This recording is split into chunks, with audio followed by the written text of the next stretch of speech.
¿Cómo me escuchan? ¿Aló? Buenos días, ingeniero. Eric, buenos días. Fernando Serrano, el auxiliar, ¿está por ahí? Hola, no está. Muy bien. Bien, jóvenes, otra vez, buenos días a todos los que están entrando recién. Vamos a desarrollar una clase un poco especial hoy porque, bueno, había un plan de hacer correr una estructura en pórticos especiales, como pórtico especial, ¿no? Y hacer algunas consideraciones sobre cómo se hace correr una estructura con cargas sísmicas, ¿no? Bien, simplemente ahora, bueno, antes de entrar al tema de muros, vamos a hacer un pequeño resumen hasta ahora sobre el diseño sísmico.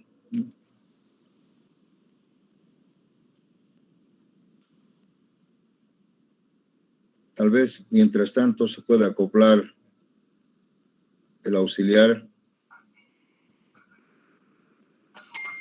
Bien, lo que hemos hecho hasta ahora ha sido desarrollar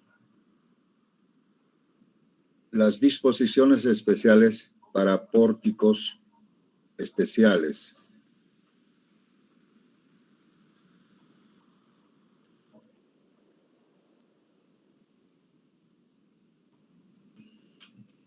También la norma habla de pórticos, puedes hacer aquí así como una especie de separación, así.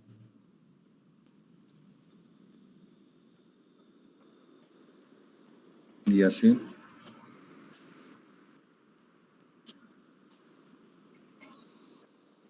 También la norma habla de pórticos intermedios.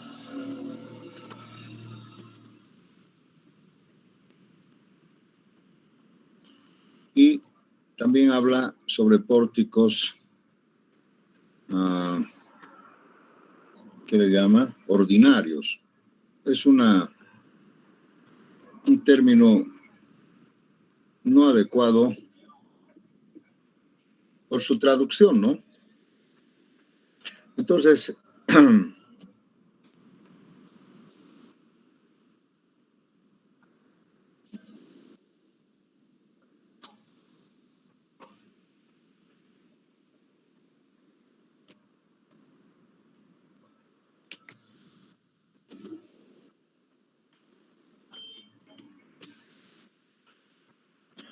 bien, normalmente lo que se entiende es que aquí vamos a ver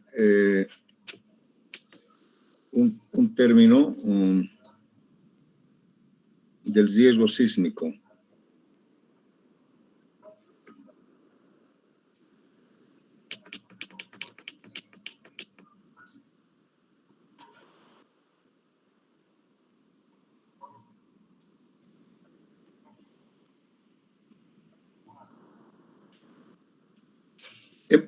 El riesgo sísmico, en realidad, es una zona caracterizada por alguna intensidad de frecuencia de los sismos, ¿no?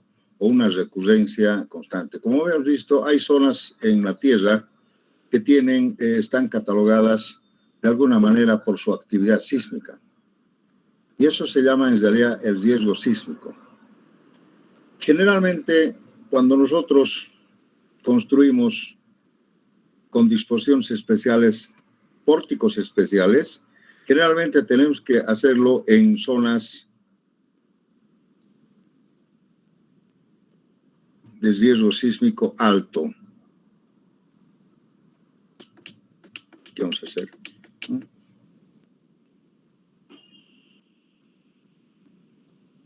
Altas. ¿Qué quiere decir esto? Generalmente podemos decir cuya magnitud es mayor que 7 en la escala de Richter. ¿Ya? Richter.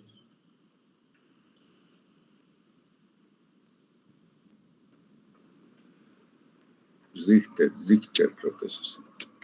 Aquí viene la H, Richter, algo así.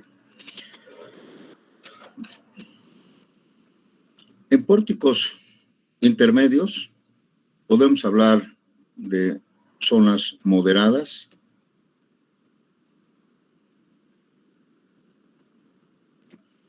donde la magnitud podría valer entre, bueno, no le pondremos 7, le podemos poner 6.5 o 6.9, digamos, y mayor o igual a 5.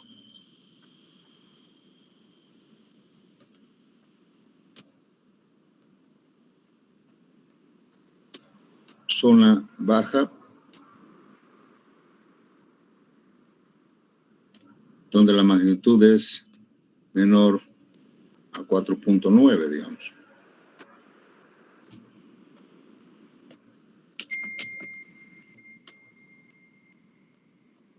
Entonces, miren, esto puede variar de acuerdo a también a la intensidad y a la aceleración. Se dice que hay algunos sismos que tienen gran magnitud, ¿no? A veces no son muy destructivas porque por su aceleración y su intensidad. Entonces, este valor es completamente relativo, referencial, ¿ya? Es referencial porque se ha demostrado que sismos de poca magnitud han destruido más, ha habido más daño con menos magnitud, pero seguramente con alguna característica del sismo, ¿no? La duración o tal vez aceleraciones, etcétera, etcétera. Entonces, no hagan caso mucho a esto, simplemente es una referencia relativa, ¿ya? Bien, algo que quiero aclarar, jóvenes, que el otro día participé de un proyecto de grado en predefensa y el estudiante decía una magnitud de 7 grados. Esta magnitud no se mide en grados. La magnitud es un valor que tiene un rango del 1 hasta el 10, ¿no? En la escala de Richter, del 1 al 10, ¿sí? Pero no es en grados, ¿no? Si el valor de la magnitud, como ustedes hemos visto, resulta pues de obtener este valor a través de la amplitud máxima de onda, ¿no? Que ocurre que se registra en un sismógrafo o en sismograma, ¿no? Esto depende de la magnitud, de la amplitud máxima de onda. Quiere decir que este es el valor máximo que se ha desplazado la estructura, ¿no? En algún momento, la amplitud máxima de onda. Y a veces es un pico nada más y listo. En cambio, en otros es más constante. Así que, como le digo, esto es referencial, pero no se ve en grados. Lo que se puede leer en grados es la intensidad, ¿no? Cuando dicen grado 4, grado 5, grado 4, grado 5, grado 6, más o menos, ¿no? Así, en la escala de Mercalli modificada. Esta es otra. Entonces, esta es la magnitud, ¿no? Normalmente aquellas zonas de riesgo sísmico alto, generalmente registran sismos de magnitud mayor a 7. Ustedes han debido poder, seguramente ha podido leer en la prensa. Perdón, ¿están viendo la pantalla, jóvenes? ¿Sí? ¿Se ve? Sí, que se ve. Ya. Entonces, ustedes han podido leer que hace poco ocurrió, casi cada día hay sismos en el mundo, casi cada día, ¿no? No hay un día en que no se registre algún sismo. Por eso les digo que la Tierra está permanentemente en actividad sísmica en algún lugar del mundo. Y a veces puede ser coincidentalmente en 2 zonas simultáneamente se pueden dar. La última noticia que yo escuché sobre un sismo fue en Chile, en el sur de Chile, ¿no? Donde ha habido también una magnitud de consideración, ¿no? Creo que no llegó a 7, pero fue grande. Y también otro fue en el lado del Perú, en Puno, ¿no? Ustedes han debido leer alguna noticia con alguna información de bastante considerable, ¿no? De cerca también de 7. Pero no ha habido mucho daño porque el epicentro estaba en un lugar no en una ciudad lleno de edificios, sino se ocurrió en Puno, cerca de Puno además, ¿no? Bien, entonces se dice que para zonas de riesgo sísmico alto tenemos que tener en cuenta pórticos especiales. Si la zona de riesgo sísmico es moderada, quiere decir que más o menos está en estos rangos la magnitud, podemos considerar pórticos intermedios. Si la zona de riesgo sísmico es considerado baja, menor a 4.9, ¿no? Pórticos ordinarios. Si quisiéramos asimilar esto a lo que ocurre en Bolivia, podemos tal vez equivocarnos un poco, porque yo no quiero ser, digamos, alguien que puede predecir las cosas, ¿no? Puede ocurrir, como muchos dicen, en Santa Cruz, un sismo de magnitud 8, dice. ¿Cuándo ocurrirá? No sé, pero yo no puedo decir eso, ni nadie podría predecir los sismos. Los sismos no se pueden predecir. Lo que sí se puede más o menos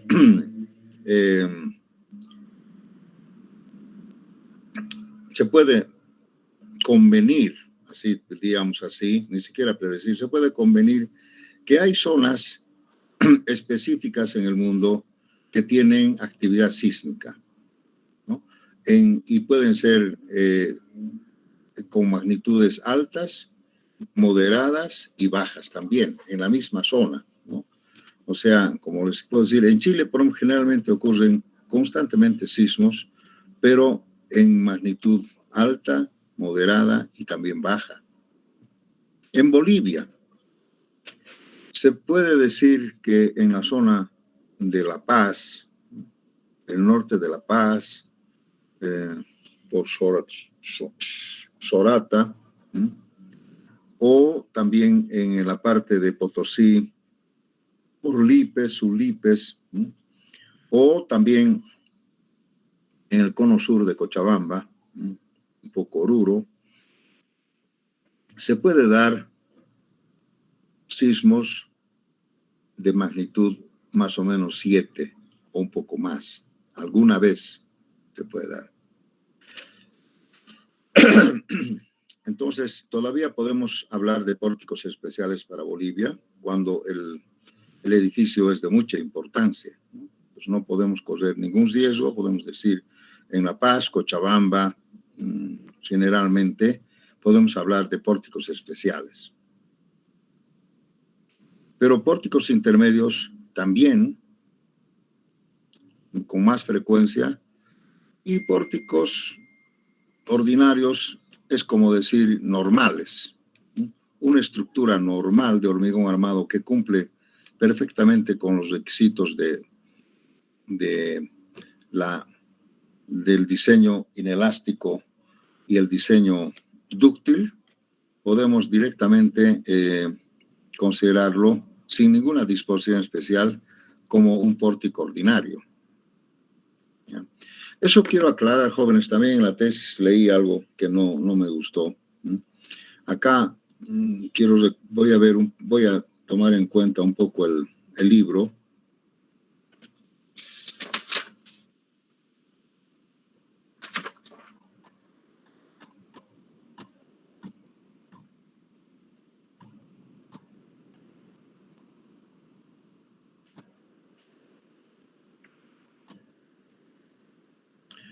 Vamos a repasar un poco. Estoy haciendo una clase un poco general para resumir, porque no quiero que ustedes se confundan.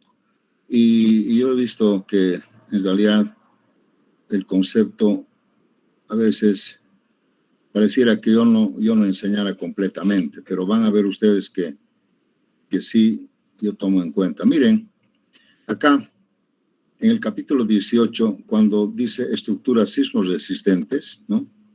Dice que el alcance de esto es para todo tipo de estructuras, ¿no? De categorías para diseño sísmico B y F, en realidad todo, ¿no? Donde habla de pórticos, diafragmas, muros, todo eso vamos a hacer, inclusive cimentaciones. Diafragmas son las losas. Los pórticos resistentes a momentos son los pórticos que estamos hablando, pórticos especiales, pórticos ordinarios y pórticos intermedios, y muros. También vamos a hacer muros y también vamos a hacer cimentaciones. Eso es lo que voy a hacer ahora, ¿no? En este curso, todo esto que dice acá. Ahora, también hay una parte donde habla de prefabricados, eso no vamos a hacer, ¿no? Pero fíjense lo que dice, las estructuras diseñadas de acuerdo a las disposiciones de este capítulo tienen como objetivo resistir los movimientos sísmicos a través de una respuesta dúctil e inelástica de miembros seleccionados. Miembros seleccionados se refiere a las vigas, y en algún caso a las losas cuando no tienen vigas. Eso quiere decir miembros. Entonces tenemos que diseñar para una respuesta dúctil en el campo inelástico. Entonces cuando yo les enseño ductilidad en vigas, estoy cumpliendo con esta disposición. Todos los pórticos, ya sean moderados, ordinarios o especiales, tienen que cumplir con una respuesta dúctil e inelástica. Eso quiere decir que se tienen que diseñar en el campo inelástico por el método de la última resistencia. ¿Está claro? Entonces, vean ustedes, así el reglamento habla de varios sistemas estructurales, ¿no? Que son pórticos especiales, ¿no? Y además otros mezclados con muros, ¿no? Y sus diafragmas. No vamos a hablar de prefabricados, porque no voy a hacer eso, porque es un tema un poco complicado y aquí no se usa mucho todavía en Bolivia, ¿no? Entonces, verán ustedes que el reglamento primero habla de pórticos ordinarios, bueno, pórticos moderados, y después va a los pórticos especiales, ¿no? Ordinarios. Y verán ustedes que en los pórticos ordinarios no habla de algunas disposiciones específicas, simplemente hay que tomar en cuenta algunas recomendaciones, ¿no? Por ejemplo, esta recomendación, ¿no? Que dice que cuando hago la carga sísmica, ¿no? Tengo que considerar que el sismo tiene que amplificarse con este factor de amplificación. Normalmente se dice 2, ¿no? O sea, lo ponemos 2, no sé dónde hay una combinación de carga. Acá está. Mire, en los casos más ordinarios, dice que hay que cumplir con esta carga sísmica, ¿no? 1,2 de carga muerta, 2 veces la carga del sismo, el doble, por este factor Rho. Este es un factor de amplificación que generalmente se utiliza para cortante. Y 1 de la carga viva. Y esto es la nieve, pero no vamos a tomar en cuenta, sería 1 de la carga viva. Esta es una combinación de carga, o sea, simplemente hay que verificar para el cortante, nada más. Pero bueno, no los quiero confundir mucho. Aquí tenemos entonces las 3 categorías de diseño. Ese sería en cuanto al riesgo sísmico. Luego podemos tomar en cuenta la geometría.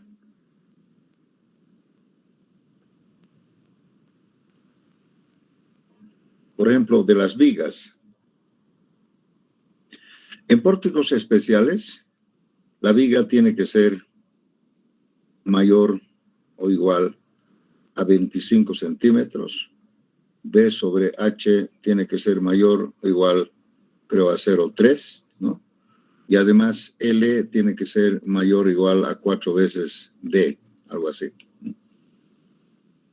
en la geometría de las vigas, en pórticos especiales, debemos cumplir con estas disposiciones especiales, ¿no? En cambio, en los pórticos intermedios, no es necesario cumplir con esta recomendación ni con esta recomendación.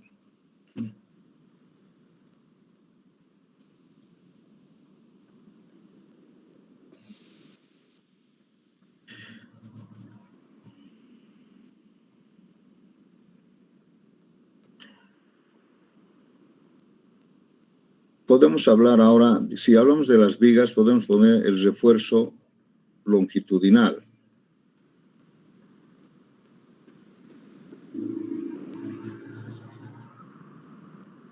En vigas.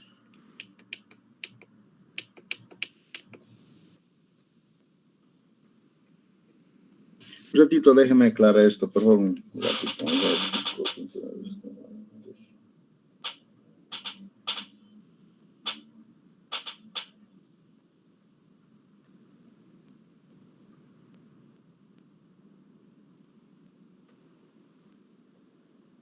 Sí, no habla. Miren, en pórticos especiales, la geometría de las vigas tiene que ser así, pero en pórticos intermedios no dice nada.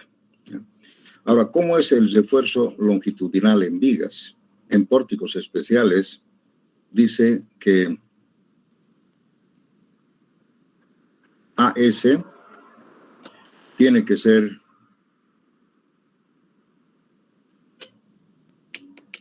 o mejor, cuantías. La cuantía del acero, ¿no?, tiene que ser menor o igual a 0.025 y mayor o igual a, generalmente podemos decir, a la cuantía máxima dividido entre 4.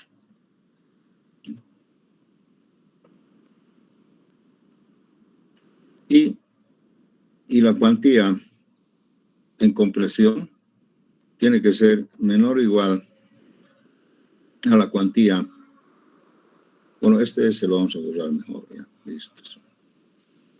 A la cuantía en tracción y mayor o igual a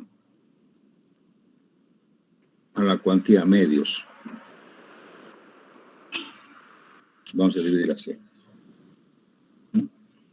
Entonces, estas son las disposiciones especiales. Y en todas tiene que haber 2 varillas arriba y abajo,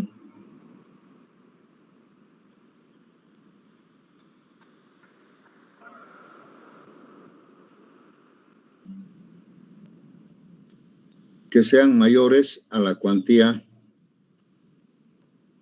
mayor a la cuantía mínima.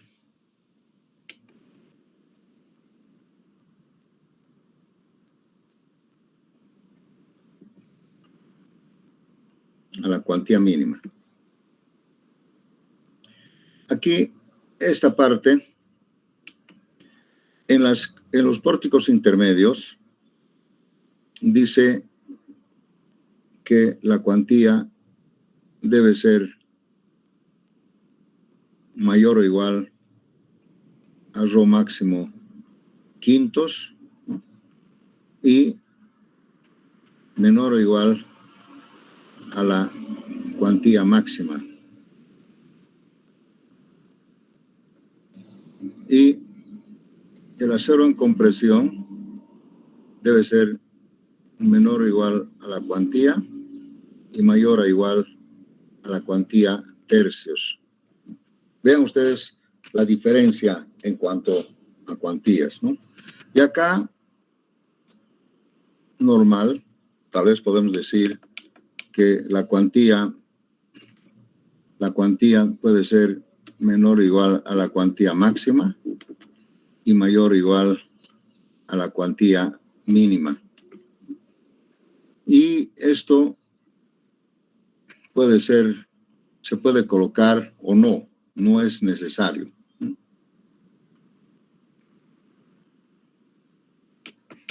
O sea, esto es no necesario, no obligado, digamos. Vamos a poner acá.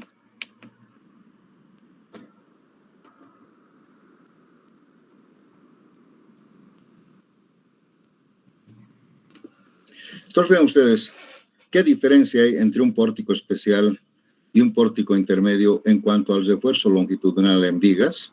Están viendo acá lo que hemos hecho. Y en pórticos intermedios, esto puede ser un poco más que un tercio, pero ya no hay esta disposición. O sea, quiere decir un poco de menos acero. Y en un ordinario es normal. Si quieren le ponen armadura de compresión y si no, no le ponen. No es obligado. Pero sí, esto es idem en ambos. Así. Entonces hay que poner, siempre recomiendan 2 varillas arriba y 2 varillas abajo, continuas, ¿no? Que sea mayor a la cuantía mínima. Esto se recomienda. Inclusive yo en hormigón armado también recomiendo, ¿no? Siempre debemos colocar esto. Antiguamente solamente se ponía abajo y arriba le ponían dos alambritos, digamos, ¿no? Pero ahora se tiene que poner 2 varillas arriba y abajo que tengan un acero, un área mayor a la cuantía mínima en ambos. ¿Sí? Ahora bien, vamos a hablar sobre el refuerzo transversal en vigas. Estamos haciendo como un resumen, ¿no? El refuerzo transversal en vigas, tenemos que pensar que aquí se forma la rótula plástica, ¿no? Y tenemos que calcular en función a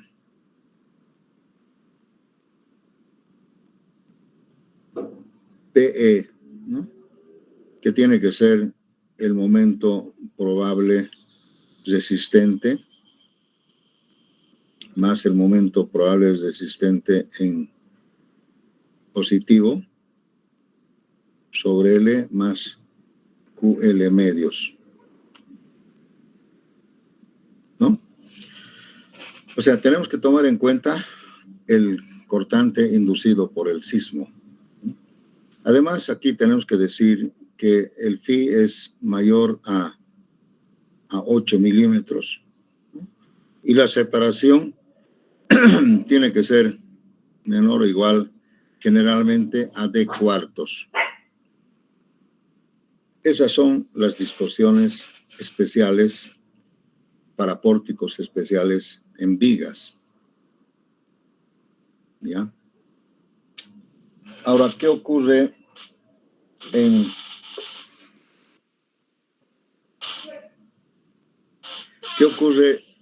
pórticos intermedios? A ver, voy a ver un poquito acá.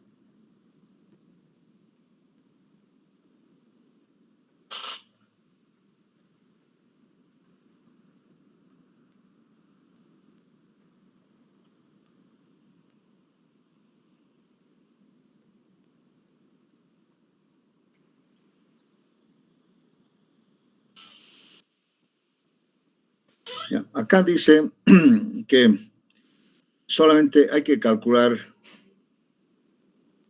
un cortante, ¿no? Tomando en cuenta la carga del sismo duplicado, así, 2E. Lo que les había mostrado en la norma, ¿no? O sea, ya no hay el cortante inducido por el sismo, sino es el 2E, ¿no? Y acá además tengo que aclarar que el B sub C generalmente es 0. El phi por BC es 0. Acá solamente hay que tomar en cuenta, dice el doble de el sismo y calculamos un cortante último, pero también acá tenemos que usar, dice phi 8 milímetros y S menor o igual a D cuartos. Solamente que la diferencia es, y aquí además phi por BC puede ser generalmente considerar la mitad. La mitad. Aquí 0, aquí una mitad, ¿no? Y en pórticos, en vigas ordinarias, no hay ninguna disposición especial, ¿no? Simplemente que S tiene que ser menor o igual a D medios. Y nada más. Entonces, ahí tenemos alguna diferencia en cuanto a las vigas en refuerzo longitudinal y refuerzo transversal. Ahora podemos hablar de la geometría de las columnas.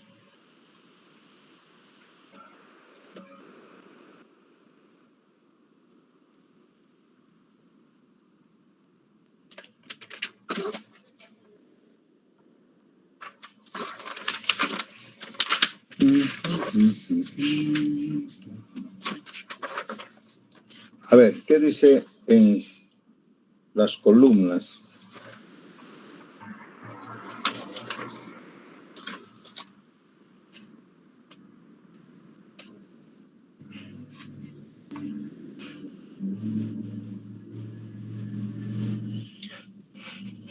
Primero, la geometría, ¿no? Que C1 tiene que ser mayor o igual a 30, ¿no? Y C1 sobre C2 tiene que ser mayor o igual a 0,4.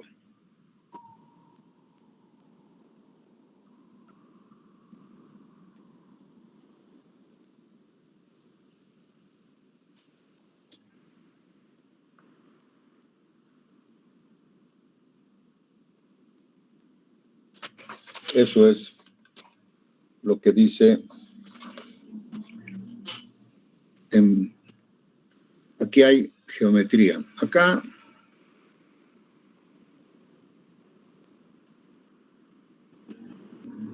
creo que aquí dice una tiene que ser mayor o igual a 25, ¿no? O C1 por C2 mayor o igual a 750 centímetros cuadrados. En cambio, aquí tendría que ser C1 por C2 mayor o igual a 900. Ven ustedes, acá hay una diferencia y acá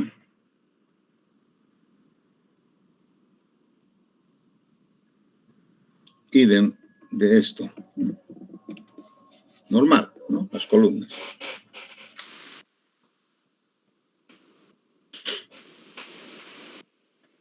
Vamos a ver ahora el refuerzo longitudinal.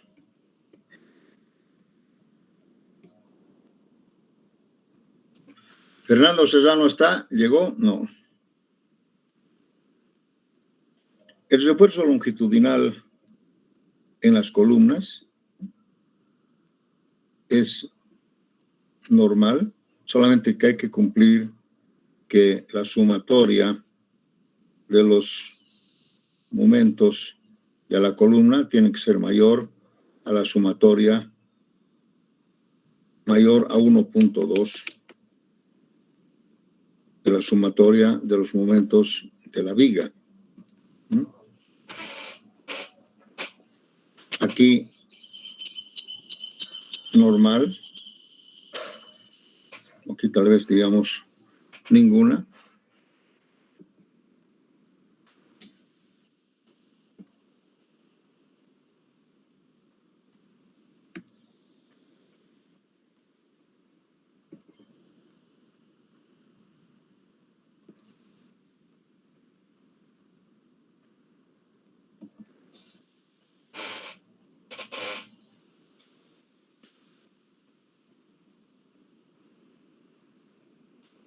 Y el refuerzo longitudinal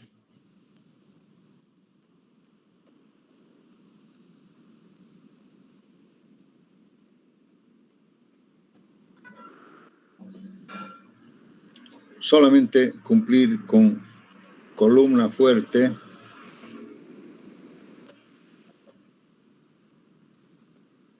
viga débil. Idem.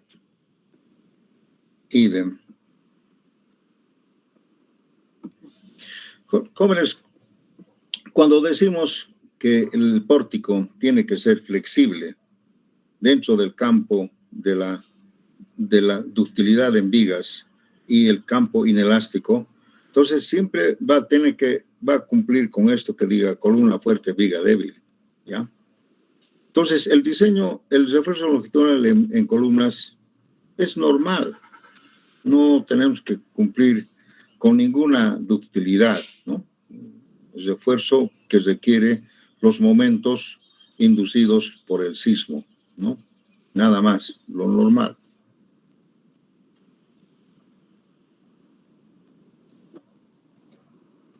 El refuerzo transversal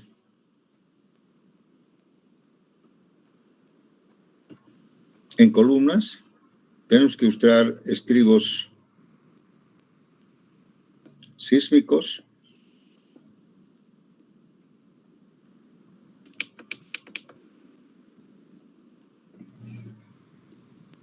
y como han podido ver ustedes, se utiliza estribos sísmicos y ganchos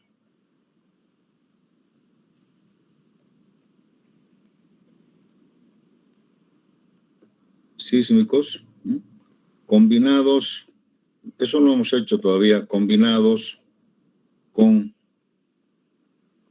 estribos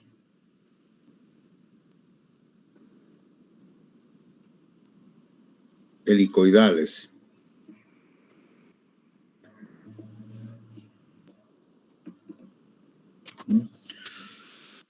Bueno, aquí, como la columna tiene que ser fuerte, ¿no? Generalmente esa fortaleza de las vigas se da por su geometría y además por el refuerzo transversal. Entonces, generalmente el refuerzo transversal no se lo toma en cuenta, pero acá sí tenemos que tomar en cuenta porque debemos usar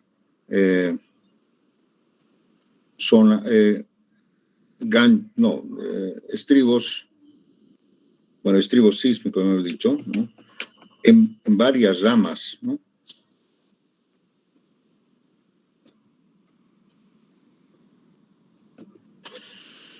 Y acá es idem.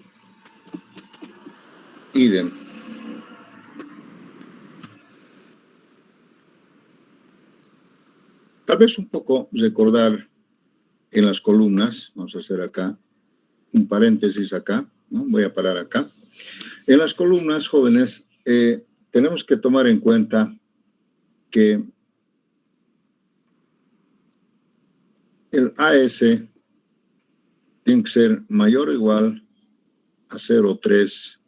Estos son estribos, ¿no? Perpendiculares. ¿Sí? El AS tiene que ser mayor a 0,3 de S por BC. ¿Sí? AG sobre AC menos 1 por F'C sobre FY, ¿no? Y esto tiene que ser mayor o igual a 0.09 de S por BC F'C sobre FY. Esto tenemos que colocar siempre como refuerzo transversal en estribos, ¿no? Y en estribos helicoidales, tipos de sorte, así, helicoidales, AS habíamos dicho que tiene que ser, ¿no? Mejor aquí vamos a poner lo normal, la cuantía tiene que ser mayor o igual a 0,45 de AG sobre AC menos 1 por F'C sobre FY, y esto mayor a 0,9, ¿no? No, mayor a 0,12 creo que es. 0,12 F'C sobre FY. Esto se llama la cuantía volumétrica.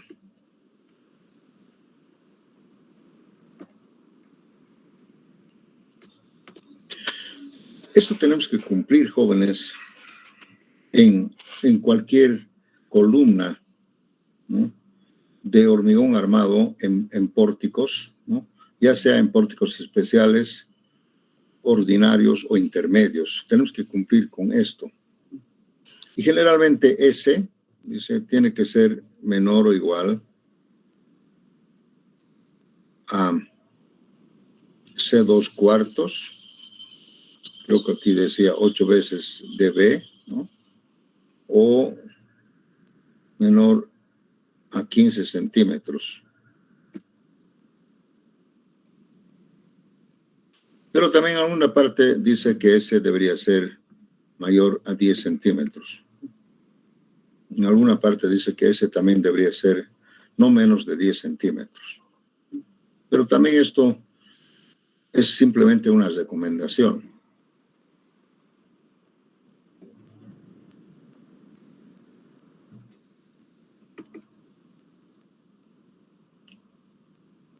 Pero esto es solo en la zona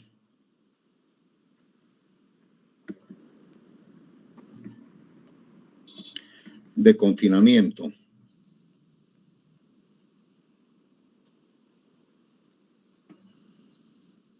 LO, donde LO dice tiene que ser mayor o igual, creo que aquí dice la mayor dimensión.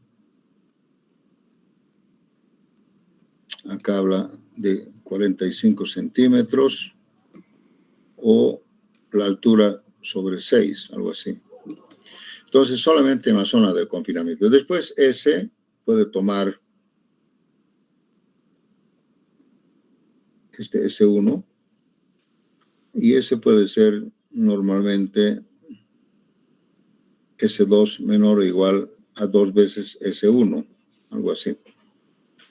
Estas recomendaciones para las columnas, y como verán ustedes, en la norma dice que debemos tomar en cuenta en todos lo mismo: estribos, ganchos, y además combinar con estribos helicoidales.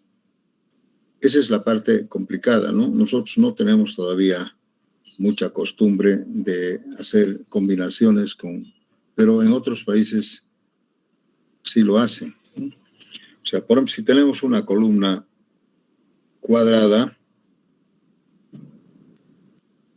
o rectangular, donde podemos colocar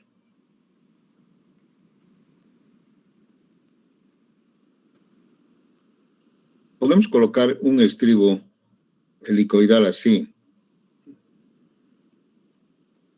Bueno, esto debería ser una circunferencia, ¿no? Y además combinar con estribos rectangulares.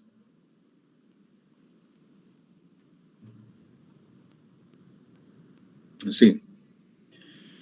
Normalmente lo que nosotros hacemos generalmente es esto, hacemos como un rombo acá.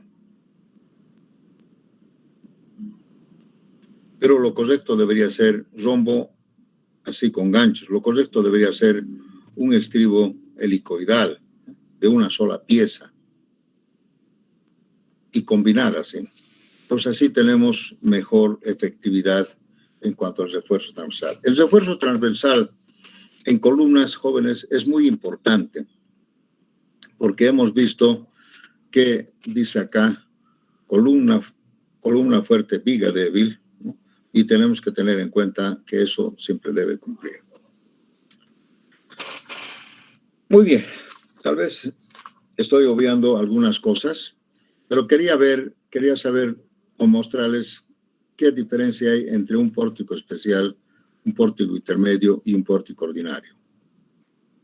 Para terminar, decía que en Bolivia, nosotros no necesariamente, salvo que estuviéramos en alguna zona conocida, podríamos aplicar el pórtico especial. Pero generalmente todos los diseñistas, los calculistas, generalmente utilizan, cuando diseñan sismo resistente, utilizan pórticos especiales. Pórticos intermedios, muy poco. Y los pórticos ordinarios debería ser nomás una estructura normal, ¿no? Que diga sismos resistente, pero que sea para riesgo sísmico bajo, ¿no? Así. Entonces, fíjense, hay estas tres categorías. Ahora bien, la parte económica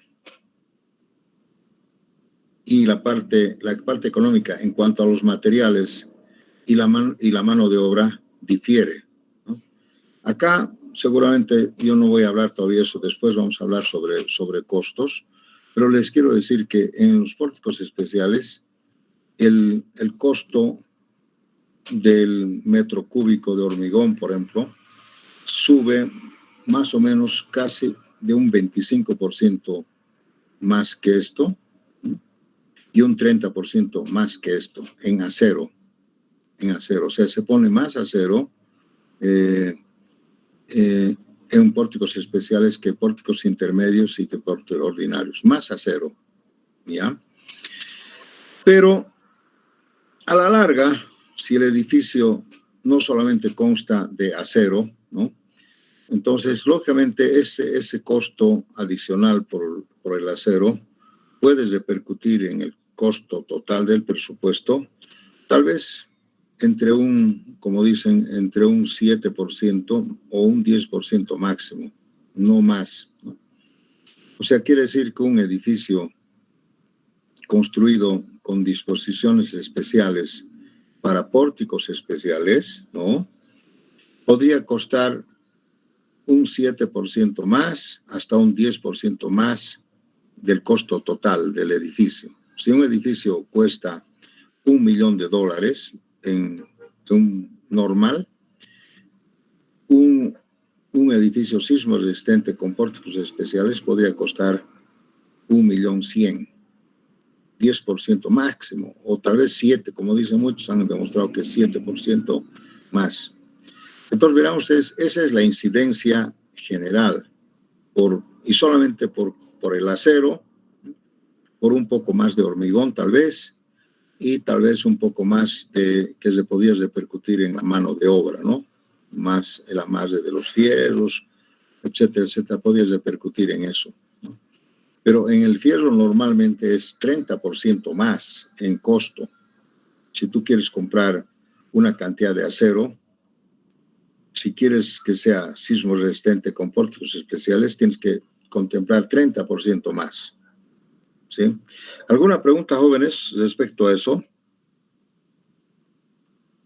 Porque siempre es importante saber qué diferencia hay entre un edificio sismo resistente y un edificio normal, ¿no? O intermedio, ¿me entienden? Entonces, generalmente la única diferencia es en el costo del edificio, pero lógicamente también, lógicamente, la garantía y la seguridad, ¿no? Si yo vivo en una zona de riesgo sísmico, ya sea intermedio o alto, siempre voy a preferir comprarme un departamento o un edificio donde se haya construido bajo disposiciones especiales, ¿no es cierto? ¿No les parece? Pero en otras zonas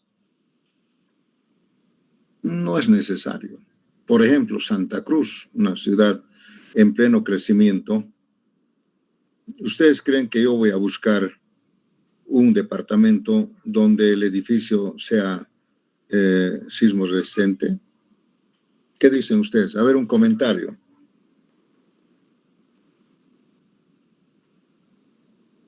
A ver, ¿alguna pregunta, jóvenes? Porque esto es importante y siempre me han preguntado, ¿no? Por ejemplo, en Cochabamba, ¿ustedes creen que yo voy a preferir siempre buscar, o voy a buscar siempre una estructura, un edificio que tenga disposiciones especiales para sismos, ¿no? Un letrero rimbombante y dice departamentos, edificios sismo resistente? ¿Qué dicen ustedes, jóvenes? ¿Voy a gastar 7, 10% más en algo que quizás no sea muy necesario? A ver qué me dicen. A ver, quiero escuchar algunos comentarios, jóvenes. Hablemos un poco, dialoguemos un poco.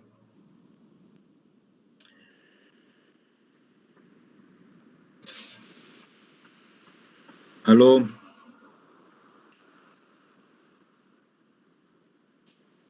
¿No hay ningún comentario?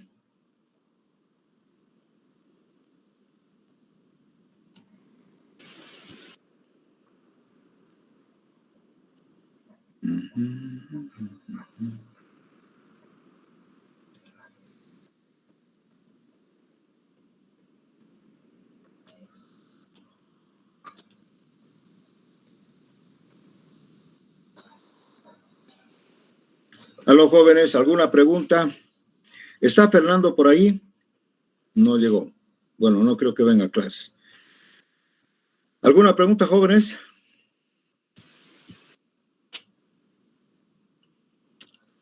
Bien, voy a hacer algunas consideraciones generales, si no hay preguntas, ¿no? Entonces, les decía que en Cochabamba, dependiendo de la zona, yo aconsejaría buscar una edificación sismo resistente o no.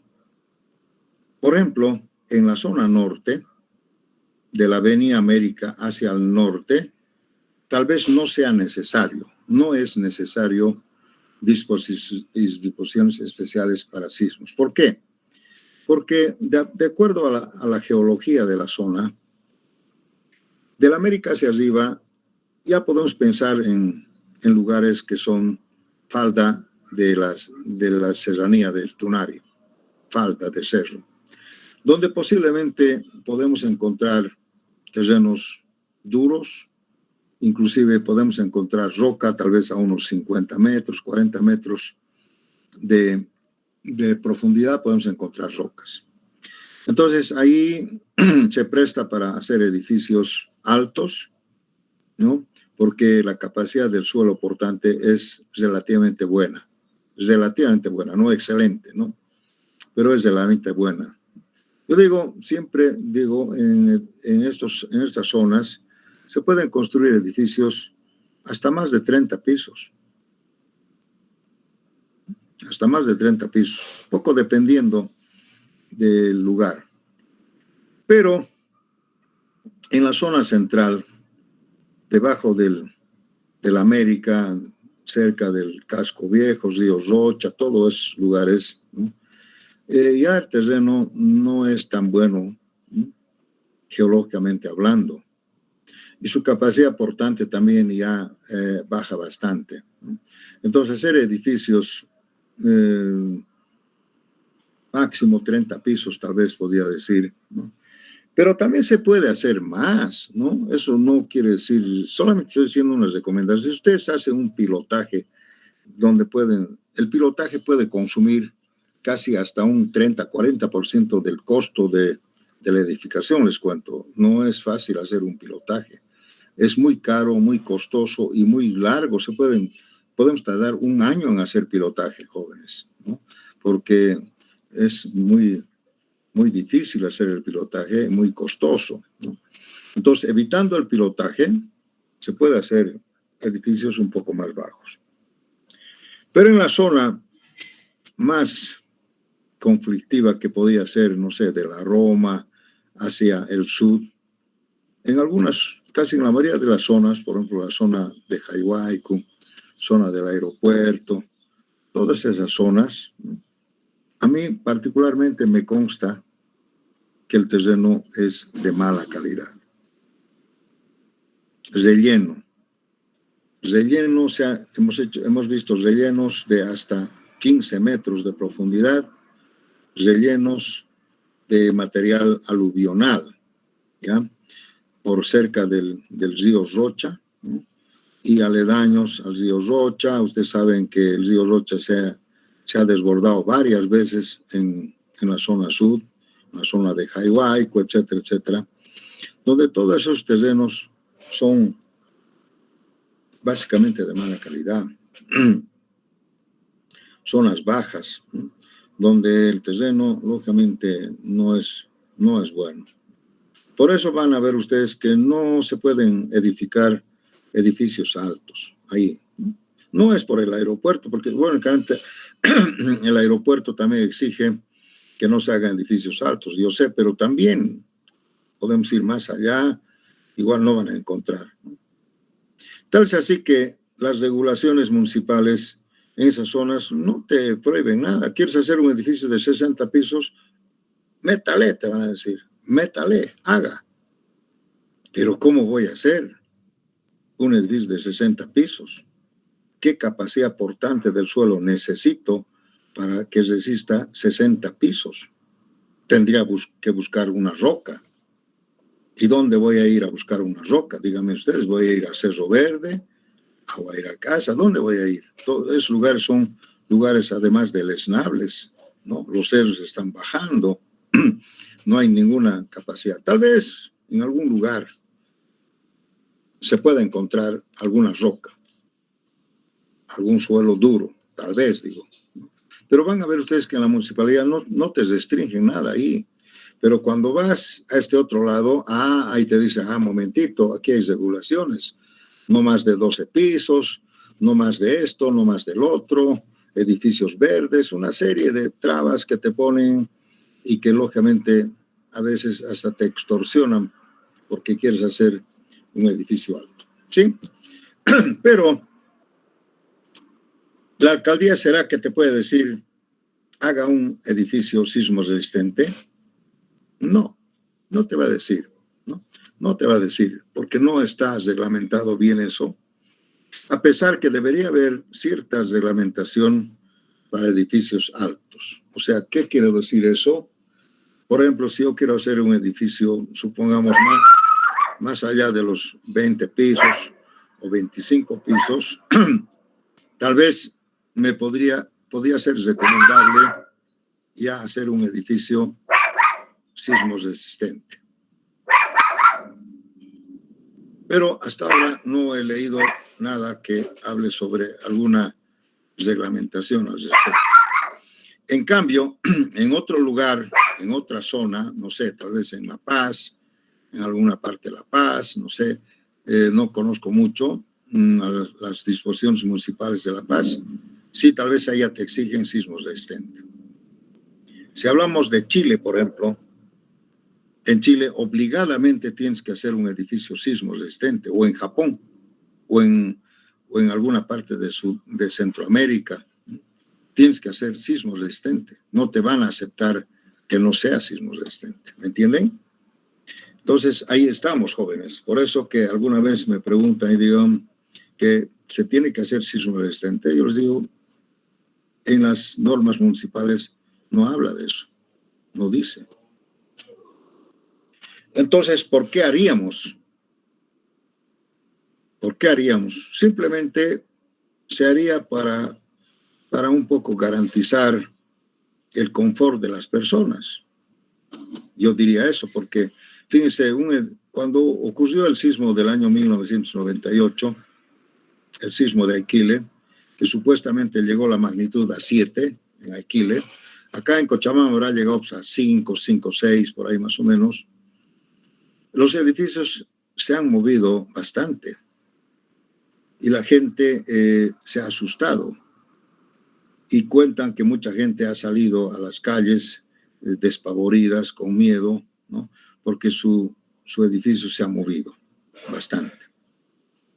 Pero así un daño estructural no ha habido. Ha debido poder daños no estructurales, etcétera, etcétera. Entonces, lógicamente, ahí tal vez podríamos decir que un edificio que tenga algunas disposiciones especiales para sismo, tal vez como pórticos intermedios, ¿no?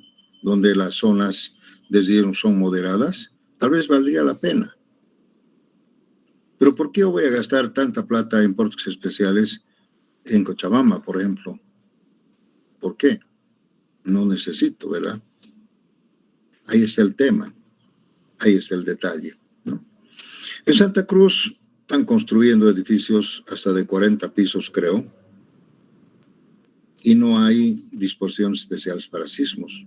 Tienes razón, no hay. ¿Algún comentario?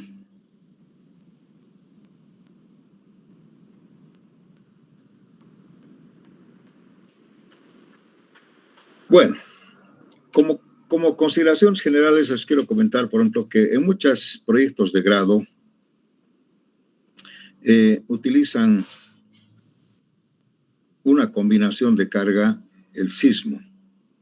Por ejemplo, en puentes, varias ustedes he leído, donde dicen, a ver, cargas de viento, bien, cargas de los vehículos más pesados, el tren de carga, etcétera. Y por ahí hablan de cargas sísmicas.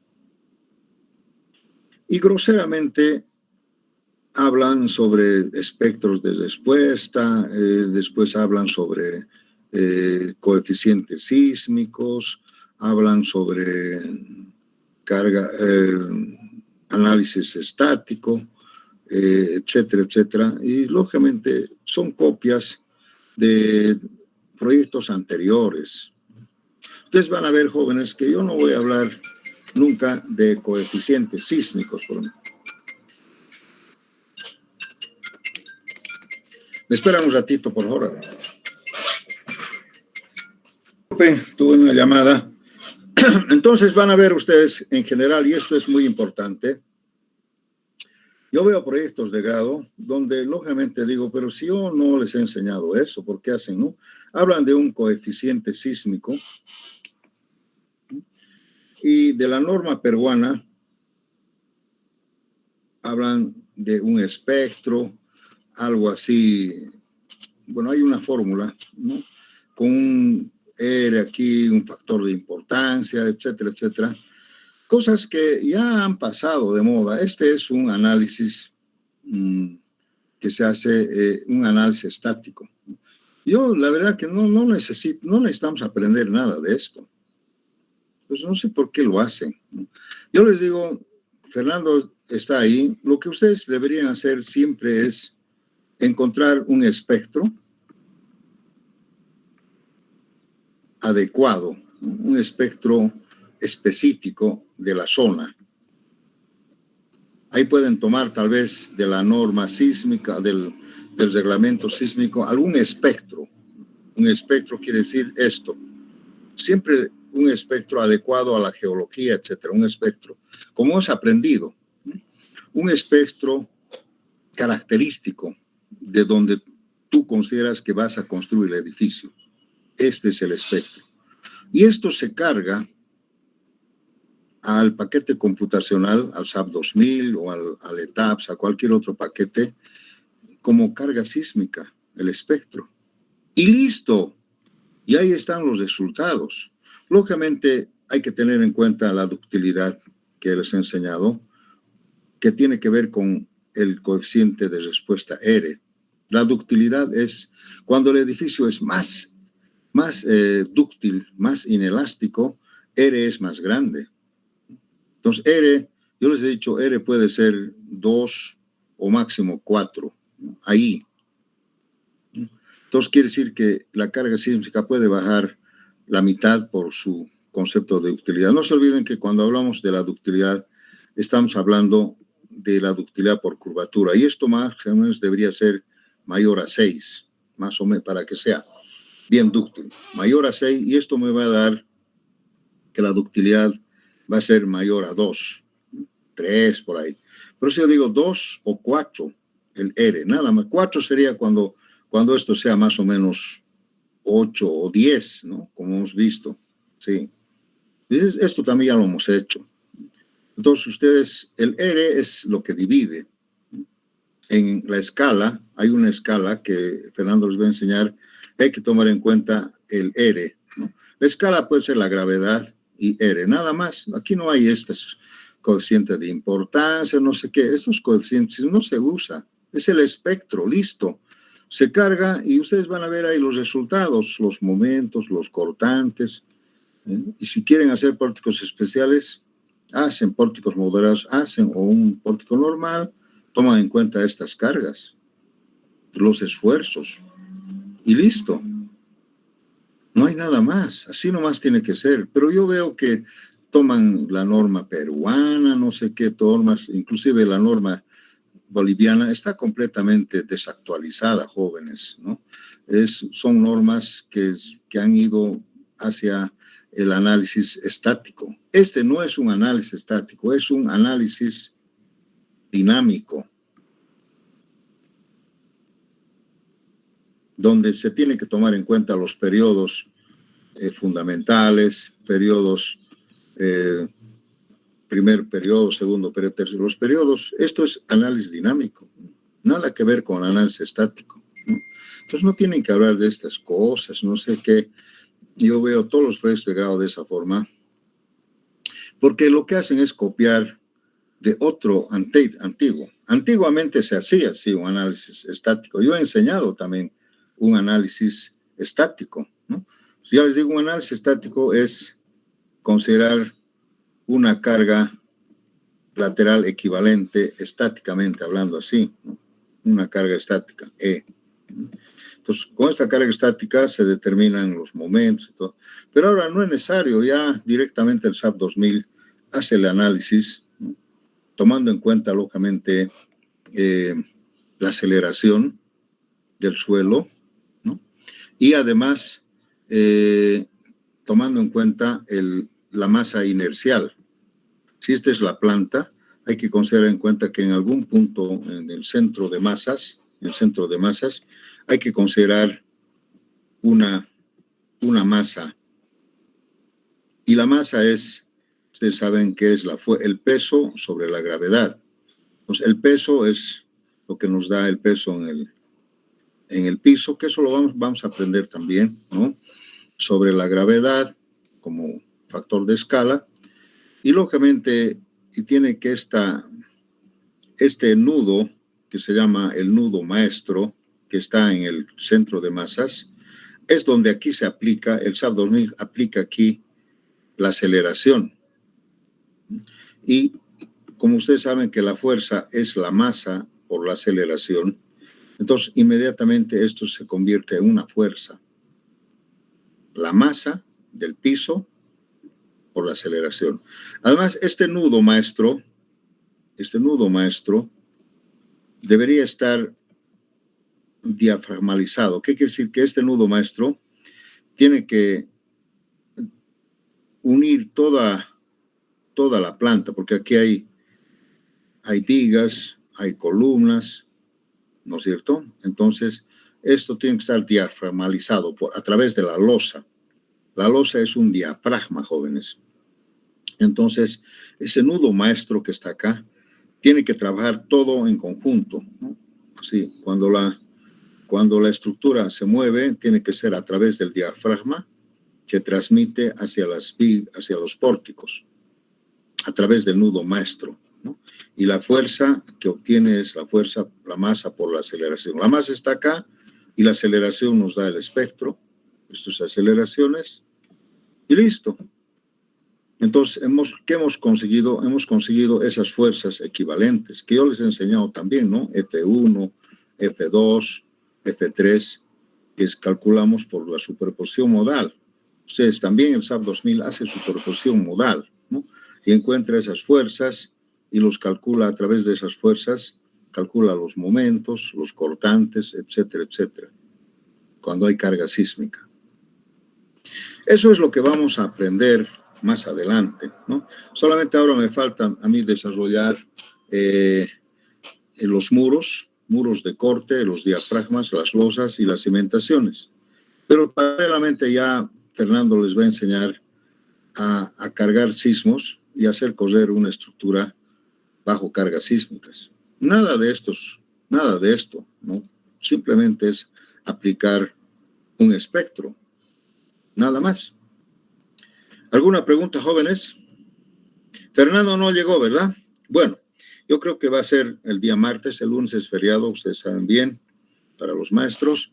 Así que el martes vamos a pasar clases, tal vez con Fernando, para actualizar un poco esto, obtener esfuerzos bajo una carga sísmica considerable. Vamos a usar un espectro bastante considerable, ¿no? Para que se note la diferencia entre una estructura sin carga sísmica y con carga sísmica.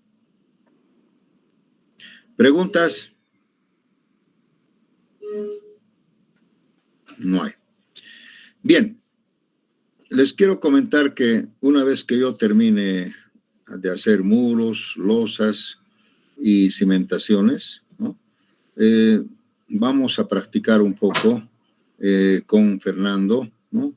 A utilizar, básicamente aquí la clave es saber manejar el paquete computacional, porque esto se hace por computadora, no, nada se hace a pulso, ¿no? Por cómputo podemos usar el SAP 2000 o el ETAPS. Creo que el ETAPS es un poquito menos hostil que el SAP 2000. El SAP 2000 es medio ríspido, ¿no? Entonces, el ETAPS creo que es más amigable.